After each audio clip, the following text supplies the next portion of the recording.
जो भी क्लाइंट मुझे कोर्ट मैरिज के लिए कॉल करते हैं उनसे हाथ जोड़ के रिक्वेस्ट है कि अगर आप राजस्थान से हो या मतलब राजस्थान के किसी भी जिले से हो तो आप बेशक मुझे कॉल करो, आपका काम हम करवाएंगे।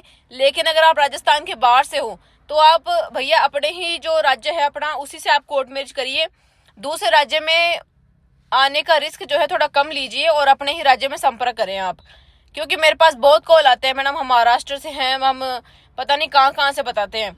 तो भैया अगर आपको कोर्ट मैरिज करनी है ना तो सबसे बढ़िया चीज ये है, सबसे जो मैं मानती हूँ कि सबसे अच्छी चीज ये है कि आप अपने ही राज्य से करें। आपके साथ अगर फ्रॉड भी हो जाता है ना, क्योंकि कई एडवोकेट्स क्या करते हैं आपको कम पैसे का लालच देते हैं कि हम 15-20 हजार में काम करवा देंगे और आप हमारे पास आ जाओ।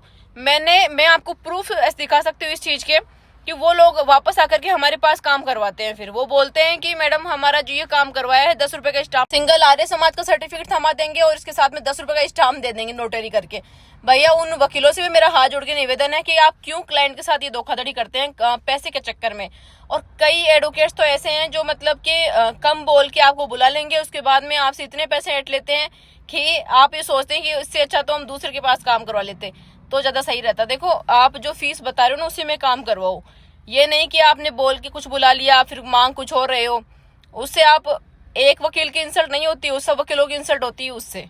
और देखो काम अगर रजिस्ट्रेशन आप करवाते हो ना तो ही क्लाइंट को बोलो कि रजिस्ट्रेशन करवा के देंगे आपको मैरिज का। क्योंकि काफी जो क्लाइंट है वो बेचारे आ जाते हैं कम पैसे का मान करके और उसके बाद में फिर वो दूसरे एडवोकेट के पास जाते हैं। और कई एडवोकेट्स तो ऐसे हैं जो बाद में ये बोलते हैं कि हम आपको सर्टिफिकेट जो है 15-20 दिन बाद आएगा आपका, और उसके बाद में सर्टिफिकेट आता नहीं है। फिर वकील साहब सर्टिफिकेट देते नहीं है और क्लाइंट जो बेचारा परेशान होता है वो फिर दोबारा जाकर के काम करवाता है अपना। और क्लाइंट से मेरा हाथ जोड़ के निवेदन है कि ओनली फीस कम देख करके कभी भी किसी एडवोकेट को आप जज मत करिए। क्योंकि तो कम फीस बता के आपको बुला रहे हैं ना वो बाद में आपसे या तो ज्यादा इटते हैं और या फिर काम में फ्रॉड ही करते हैं वो। तो फीस देखो इस मैटर में कभी भी आपको 4-5 हजार रुपये नहीं देखने चाहिए। और एक बार आप देखिए कि एडवोकेट कौन है और उसकी जो आईडी है वो रियल है या नहीं है, या फिर एक बार उसको प्रोफेशनल आईडी है या नहीं, ये सब चीजें देख करके उसके बाद ही आप उनसे काम करवाएं।